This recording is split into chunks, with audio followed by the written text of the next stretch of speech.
Қайырлы күн достар баршаға. Бүгін өте дәмді әрі ерекше тағам дайындаймыз. Аты жаппасай деп аталады. Ең алдымен електен өткізілген ұнымызды ыдысымызға салып аламыз. Одан кейін суымызға тұзды салып, араластырып алып, ұнымыздың үстінен құямыз. Араластырып, тағы да одан кейін бір жұмыртқамызды салып, қаттылау қылып, қамыр илейміз. Еттің қамырына ұқсас, қаттылау болғаны дұрыс. Қамырымызды жақсылап илеп болғаннан кейін 10 минуттан кейін қамырды тағы да қайтарып қоямыз. Қамырымыз әдемі жайылатын болады. Қамырымыз аздап демалғанша отта қызып тұрған қазанға майымызды құйып, пиязымызды салып, жақсылап араластырып аламыз. Оның үстінен етімізді салып, қып-қызыл қылып қуырамыз. Мен етті осылай турап алдым. Одан кейін сәбізімізді салып, кубиктеп туралған жақсылап қуырып аламыз. Келесі кезекте аз ғана тәтті бұрышымызды салып, жақсылап араластырып аламыз. Одан кейін картопымызды салып, қызарғанша жақсылап араластырып қуырып аламыз. Достар, егер видео рецепттер ұнап жатса, соңына дейін қараңыздар және менің каналыма тіркеліп қойыңыздар. Азда паприка қосып, томат пастасын қосып, жақсылап араластырып аламыз.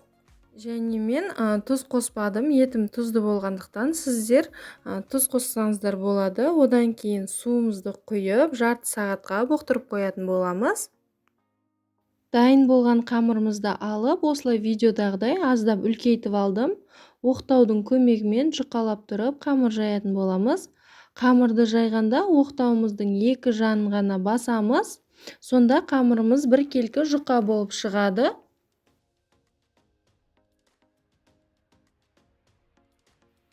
Мінекей, дайын болған қамырымыздың бетіне сұйық майымызды осылай щеткамен жағып алдым. Егер щетка жоқ болса, қолмен де жағып алсаңыздар болады.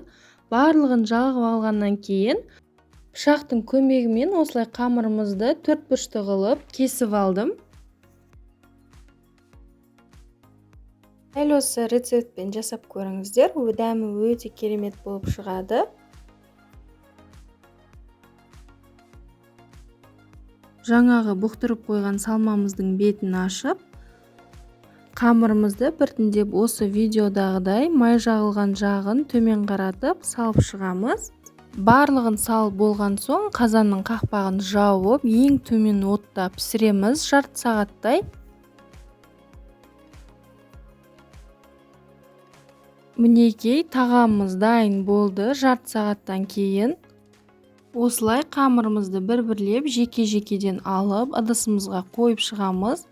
Қысқышпен алсаңыздар да болады, бірақ маған осылай қолмен алған ыңғайлы болды. Қамырымыздың барлығын салып болғаннан кейін ортасына салмасын саламыз. Осымен жаппасай атты тағамымыз дайын болды. Өте дәмді болып шығады. Жасап көріңіздер және менің каналыма тіркеліп қойыңыздар. Сіздермен бірге сымбат.